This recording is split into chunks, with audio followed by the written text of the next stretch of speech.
Investment in securities are subject to market risk. Please carry out your due diligence and read all the related documents carefully before investing. Channel को subscribe करना ना भूलें और हमारे ताज़ा video सबसे पहले देखने के लिए बेल आइकन को दबाएं।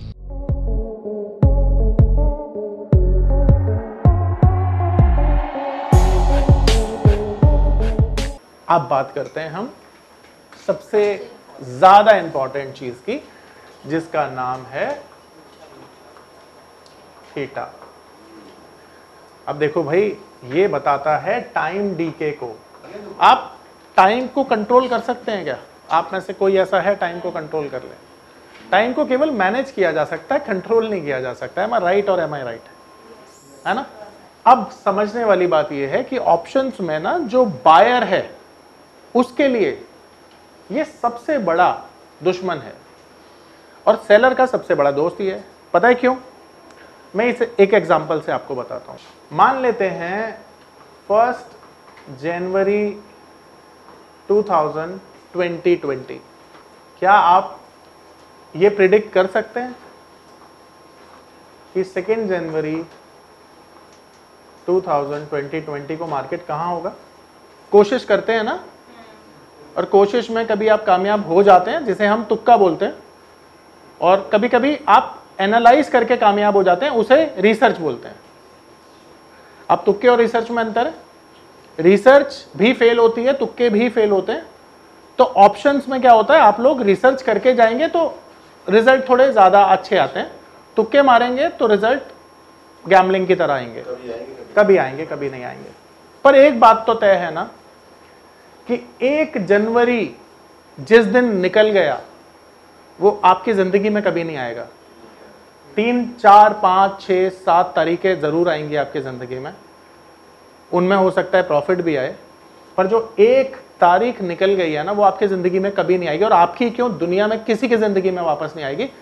टाइम ट्रैवल पे मैं यकीन करता नहीं हूं, तो उनकी बात मैं कर नहीं सकता।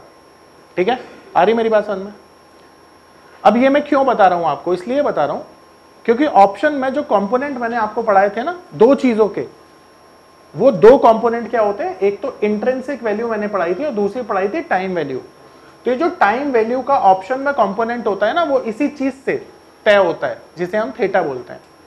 और ये जैसे बीता हुआ समय लौट के नहीं आता, उसी तरह से ऑप्शन प्रीमियम में टाइम डीके कभी लौट के नहीं आता। ये डेली बेसिस पर नीचे चला जाता है। इसे एक एग्जांपल से समझते हैं। मान लेते हैं कि मैंने बैंक से 100 रुपए का लोन लिया, 10 दिन के लिए लोन लिया था। अगर मैं 20 दिन पैसा यूज करता हूं तो मुझे बैंक को क्या 10 दिन का इंटरेस्ट देना पड़ेगा या 20 दिन का? पर मैंने लोन कितने दिन के लिए लिया था? अब मैं बैंक को अगर 10 दिन में वापस पैसे लौटा दूं तो क्या बैंक मुझसे 20 दिन का इंटरेस्ट लेगा? उतने दिन का लेगा। ठीक इसी तरह से ऑप्शन के प्रीमियम में जो कंपोनेंट है ना, वो पूरी एक्सपायरी के लिए बना हुआ है। कितनी एक्सपायरी के लिए? एग्जांपल के तौर पर आप वीकली एक्सपायरी में ट्रेड कर रहे हो तो 7 दिन के लिए बना है, और मंथली में कर रहे हो तो 30 दिन के लिए बना है। नमस्कार दोस्तों, क्या आप स्टॉक मार्केट में शुरुआत करने का सोच रहे हैं और क्या आपको यह समझ में नहीं आ रहा है कि आपकी शुरुआत कहां से होनी चाहिए?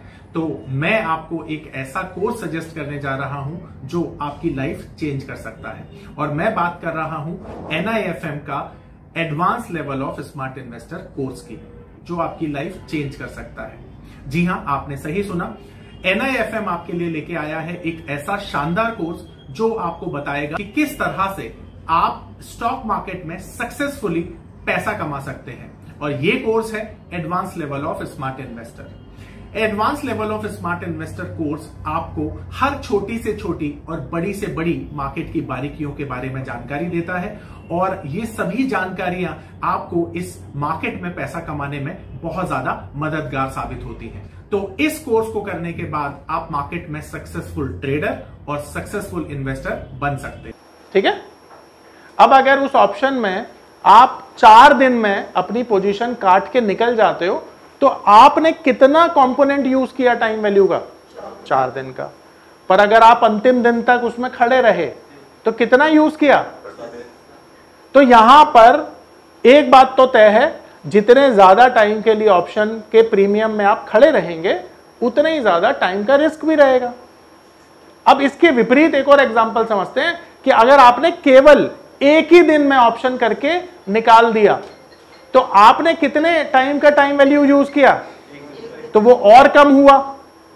तो इसका मतलब क्या है कि जब भी हम ऑप्शन में काम करते हैं हमारा सबसे बड़ा रिस्क क्या है, अगर उस ऑप्शन को हम कैरी कर लेते हैं तो वही हमारा सबसे बड़ा रिस्क है, क्योंकि ये जो टाइम का कंपोनेंट है ये डेली बेसिस पर डीके करता है। इसे एक और एग्जांपल से समझते हैं, एक और एग्जांपल फिर उसके बाद सवाल लेता हूं। मान लेते हैं टोटल प्रीमियम किसी भी कॉन्ट्रैक्ट का, किसी भी स्ट्राइक का 100 रुपए आपने दिया, इसका ब्रेकअप निकालते हैं। इसमें मान लेते हैं 70 रुपए इंट्रिंसिक वैल्यू था और 30 रुपए टाइम वैल्यू था। ये इंट्रिंसिक वैल्यू आ गया, ये टाइम वैल्यू आ गया। तो इंट्रिंसिक वैल्यू का फॉर्मूला तो हमें पता है, स्पॉट माइनस स्ट्राइक और स्ट्राइक माइनस स्पॉट। पर टाइम वैल्यू का फॉर्मूला तो अभी तक मैंने आपको वैसे बेसिकली बताया था, अब वैसे बता देता हूं। अब ये 30 रुपए जीरो हो जाएंगे एक्सपायरी वाले दिन, ये तो सटल है, फिक्स है। तो आपका रिस्क क्या है 100 रुपए में, 30 रुपए, जो कि है ही है।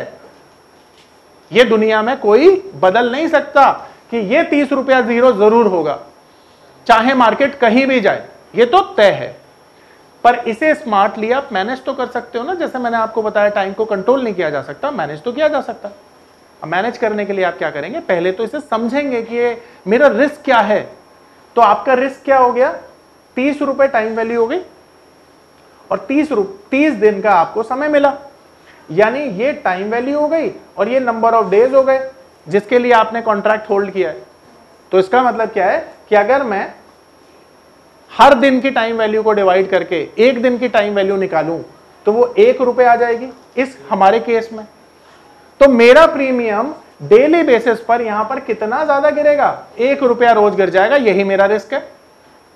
अच्छा, अब ये तो बायर की जेब से जा रहा है ना, पर जा किसकी जेब में रहा है, तो जो सेलर है वो तो टाइम इसके लिए फेवर में काम करता है, यानी कि रोज बायर की जेब से ये टाइम वैल्यू निकलेगी और सेलर की जेब में क्रेडिट हो जाएगी। तो सेलर एक्चुअली में किसको कैश करने के लिए काम कर रहा है, टाइम को, है ना। और बायर का रिस्क क्या है, यही टाइम वैल्यू। तो अब टाइम कितना इंपॉर्टेंट है समझ में आ रहा है। अब टाइम के लिए मैं एक थंब रूल दे रहा हूं आपको, ठीक है, ये ऑप्शंस का क्रक्स है एंड बहुत अच्छी चीज सिखा रहा हूं आपको, ध्यान से समझिएगा।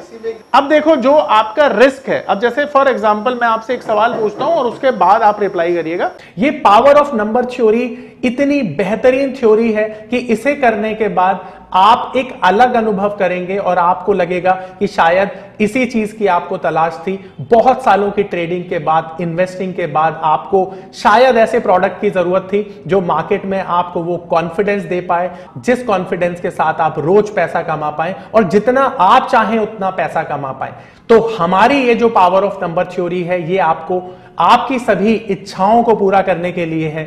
और आप देखेंगे कि इस थ्योरी को करने के बाद जो आपका कॉन्फिडेंस है, आपकी जो एक्यूरेसी है, आपकी जो क्षमताएं हैं मार्केट से पैसा कमाने की, वो बहुत ज्यादा बढ़ जाएंगी। और आप देखेंगे कि जो आपने आज से पहले अनुभव नहीं किया था अपनी ट्रेडिंग के दौरान या इन्वेस्टमेंट के दौरान, आप इतना बेहतर अनुभव करेंगे इस कोर्स को करने के बाद। और फिर उसके बाद आपको समझ में आ जाएगा कि ऑप्शन में पैसा बनेगा कैसे। तो मुझे एक बात बताइए, आज से 10 साल बाद मार्केट यहां से ऊपर होगी या नीचे होगी? किसी को कोई डाउट है? नहीं है। पर 10 घंटे बाद मार्केट कहां होगी? तो लॉन्ग टर्म में मार्केट को प्रिडिक्ट करना आसान है ना, शॉर्ट टर्म में तो कठिन है। तो ऑप्शन कहां पर ट्रेड किए जा रहे हैं? शॉर्ट टर्म में, कठिन है। अब इसी तरह से ऑप्शन में अगर किसी को जीतना है तो उसको लॉन्ग एक्सपायरी ट्रेड करनी होती है। अब ये लॉन्ग एक्सपायरी से क्या मतलब है? वीकली और मंथली। तो वीकली और मंथली में से ज्यादा रिस्की कौन सा है? तो ज्यादा सेफ कौन सा है? तो सेफ एक्सपायरी कौन सी है? क्योंकि अगले 30 दिन में मार्केट तुम्हारे रेट पर आ सकती है, पर 7 दिन में गैम्बलिंग है। तो इसका मतलब है अगर तुम्हें ऑप्शन में जीतना है तो कौन सी एक्सपायरी ज्यादा सेफ रहती है? पहली चीज समझ में आ गई। अब दूसरी चीज, टाइम वैल्यू का रिस्क कब खत्म हो जाता है? जब आप इंट्राडे में ऑप्शन करते हो। तो इंट्राडे में तो एक दिन का ही टाइम इंपैक्ट होगा ना। तो ये दो चीजें करके आप टाइम को मैनेज कर सकते हो, कंट्रोल तो तब भी नहीं कर पाओगे। तो ये बायर के लिए, तो बायर को क्या करना चाहिए, ये दोनों चीजें करनी चाहिए। आई मेरी बात समझ में? अब सवाल पूछो। इंट्राडे में टाइम वैल्यू लिमिटेड आपको इंपैक्ट करेगी ना। लॉन्ग वीकेंड, तो लॉन्ग वीकेंड में 3-4 छुट्टियां जब आ जाती हैं, ऑप्शन बाइंग नहीं करनी चाहिए, क्योंकि टाइम डीके बहुत रफ्तार से होता है। ठीक है, ये 3 क्रक्स याद रखना बायर के लिए। 3 छुट्टी, बोलो आया समझ में? ये मैंने समझाया तो था तेरे को कि अगर कम दिनों के लिए इंटरेस्ट यूज करेगा तो कम पैसे लगेंगे, ज्यादा दिनों के लिए करेगा तो ज्यादा लगेंगे।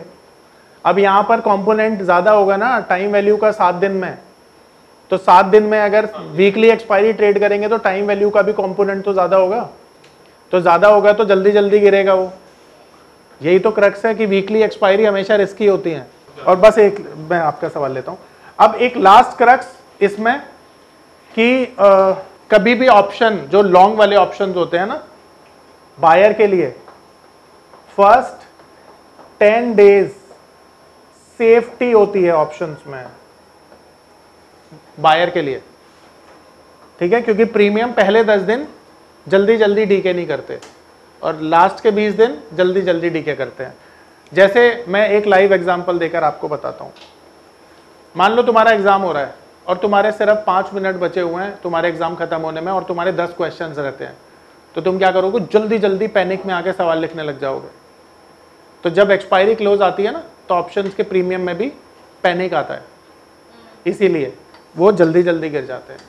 ठीक है, तो फर्स्ट 10 डेज कॉन्ट्रैक्ट के शुरू में ऑप्शंस बायर के लिए सेफ्टी ज्यादा होती है, और लास्ट के 10 दिनों में ज्यादा रिस्क होता है, क्योंकि टाइम वैल्यू जल्दी जल्दी गिरता है और ऑप्शन के प्रीमियम भी गिरते हैं। देखिए टाइम वैल्यू सबसे ज्यादा कहां पर होती है, लेस टाइम वैल्यू होती है इन द मनी में, क्योंकि यहां पे इंट्रिंसिक वैल्यू ज्यादा होती है। एट द मनी में भी केवल टाइम वैल्यू ही होती है, तो टाइम वैल्यू यहां भी हाई होती है, और ओटीएम में तो फिर सारी टाइम वैल्यू है तो वेरी हाई होती है यहां पे। ठीक है, ऐसे समझ लो, ये टाइम वैल्यू है। Time value in the money में कम होती है, यहां पर ज्यादा होती है, सबसे ज्यादा यहां पे होती है। 30 दिन में टाइम वैल्यू 0 हो जाएगी, किसका नुकसान और फायदा किसका? नहीं, तो हमने कुछ ही सेल करी, समझो ना, तो आपको टाइम वैल्यू तो मिलेगी ना। हमको था कि ये बढ़ेगा, लेकिन गिर गया वो शेयर। नहीं, वो देखो ऐसा समझो ना, सिंपल सी चीज है कि अगर बायर का फायदा है तो सेलर का नुकसान है, सेलर का फायदा है बायर का नुकसान है। 93% ऑप्शन जो बायर होते हैं वो नुकसान करते हैं, और ऐसा सेबी बोलती है। तो 93% फायदा किसका हो रहा है? सेलर का। तो अगर ऐसा हो गया तो होगा नुकसान। देखो ऐसा समझो ना, अगर आप ये बोलते हो कि बायर का फायदा हो गया तो ऑफकोर्स सेलर का नुकसान हो जाएगा, है ना, और अगर आप बोलते हो कि बायर का नुकसान हो गया तो ऑफकोर्स सेलर का फायदा हो जाएगा। बस इतना ही है, क्योंकि 93% सेलर जीत रहा है। तो फिर भी अल्टीमेटली चीज तो वही होगी ना कि फायदा किसका है। अगर ऑप्शन बायर का फायदा हो गया तो सेलर का नुकसान ही होगा, बस बात वहीं आके रुकेगी।